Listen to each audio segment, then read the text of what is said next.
हाँ मेरे भाई, हम यहाँ इसलिए आए हैं एक मैसेज देने के लिए, और वो मैसेज ये है कि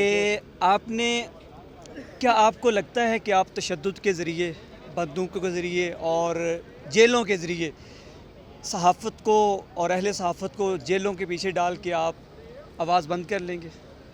क्या दुनिया में कभी ऐसा हुआ है कि किसी को ज़बरदस्ती उसके नज़रिए को कंट्रोल किया जा सके, या कभी ऐसा हुआ है कि उसने आपने बंदूक के ज़रिए डरा धमका के उसकी आवाज़ बंद कर दी हो? कभी ऐसा हुआ है? ऐसा नहीं हो सकता, क्योंकि ये फ़िलासफ़ी है कि नज़रिए को हमेशा नज़रिए से कंट्रोल किया जाता है।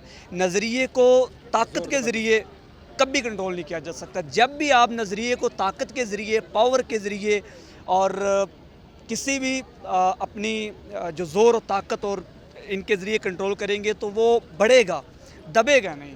आपने इमरान रियाज़ को दबा कर देख लिया, नहीं उठा। जब वो जेल से बाहर है उसने एक ही पैगाम दिया कि तुम 10 साल भी कैद रखोगे ना, 10 साल बाद भी यही कहूँगा जो आज मैं कह रहा हूँ।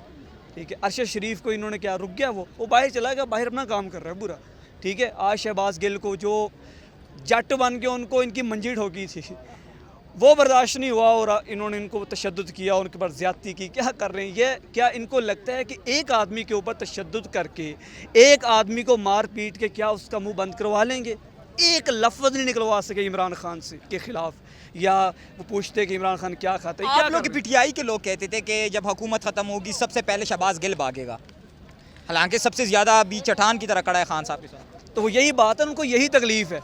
और ये इनको लगता है कि अगर इन्होंने शहबाज गिल को कंट्रोल करने की कोशिश कर रही है, मैं भी शहबाज गिल हूँ, ये भी शहबाज गिल है, ये सब शहबाज गिल बनेंगे, सब इमरान रियाज बनेंगे, सब अरशद शरीफ बनेंगे। और इंशाअल्लाह जब तक AR वही है और ये सहाफ़त मौजूद है, इंशाअल्लाह हम इसको नंगे करते रहेंगे। ये नहीं हो सकता यार, दुनिया में डेमोक्रेसी कहीं किसी भी पोलाइट वर्ल्ड में आपको बता दें कि उनको तशद्दुद के ज़रिए दबा के, बंदूक रख के, जेलों के पीछे डाल के उसको जो है ना वो आपने उसका मुंह बंद करवाया हो, क्या ऐसा कभी होता है? नहीं होता। तो आप नहीं कर सकते। हम आपको ये कहते हैं कि आप सवालों के जवाब दें, टेबल पे बैठे हैं, सवाल करते हैं, हम जवाब दें।